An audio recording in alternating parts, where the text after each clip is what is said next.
हाँ, वो तो करना पड़ता है कि जो आज की स्थिति है, देश की स्थिति है, राज्य की स्थिति है, हमें जो पार्लियामेंट के इलेक्शन के लिए आगे जाना है, ये सब की तैयारी के लिए वो शिविर है। तो वो चिंतन भी बोलिए,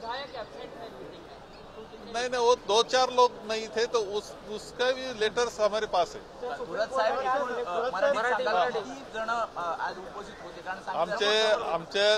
आमच्या याच्यामध्ये जी काही आहेत सर्व, ती सर्व आज एकतर 3-4 लोक नव्हते, तर त्यांचे माझ्याजवळ पत्र आहेत आणि काही ना काही कारणानं ते थांबलेले, त्या माझी परवानगी घेऊन ते थांबलेले, त्यामुळे अडचण कोणतीच नाही। आमचे 44 उमेदवार, 44 आमचे आमदार आमच्या बरोबर आहेत। काही जणांनी कारण दिले नाहीत असंही म्हटलं जाते, 3 जणांनी कारण दिले नाही नाही नाही, काही नाही, माझी परवानगी त्यांनी घेतली आणि त्यानंतर ते गैरहजर राहिले। सगळे राज्यसभेची गणितं जोडतात, मात्र मनोज जरांगेंची तब्येत सातत्यानं खालावत चाललेली आहे।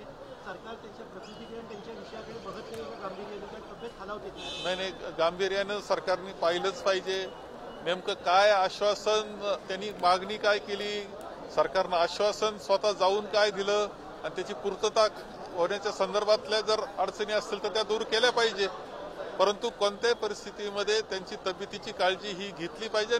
माझी तर विनंती आहे की त्यांनी सुद्धा स्वतः आणि त्यांचे सहकारी असतील त्यांनी सुद्धा जरांगेजींच्या तब्येतीची काळजी घ्यावी। सुप्रीम कोर्टाने आज इलेक्ट्रॉनिक बॉन्ड संदर्भात निर्णय देताना बेकायदेशीर असल्याचं म्हटलं। 2019 साली राहुल गांधींनी याबाबत स्पष्ट केलं। ऐतिहासिक निर्णय तो आहे आणि तो गोपनीय पद्धतीनं बॉन्ड्स होत होते, एकाच पार्टीला बॉन्ड जात होते, असं चित्र आपल्याला त्यामध्ये दिसतं आहे।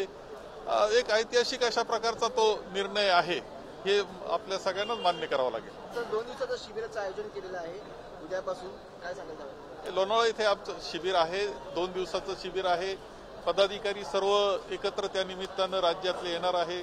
लोकसभेचे ज्या निवडणूक आहे त्या तयारीच्या दृष्टीने त्याचा उपयोग आम्हाला होणार आहे। अनेक मुद्दे असतात लोकांकरता की काय एकंदर केंद्र सरकार असेल, राज्य सरकार असेल, त्यांनी केलेल्या चुका ज्या आहेत, दोष त्यांच्या सगळे शासन चालवण्यामध्ये आहेत, या बाबतीतले सगळ्या मुद्द्यांचा परामर्श तिथे घेतला जाईल आणि लोकांपर्यंत जाण्याकरताची एक व्यूहरचना ही या शिबिराच्या निमित्तानं होईल।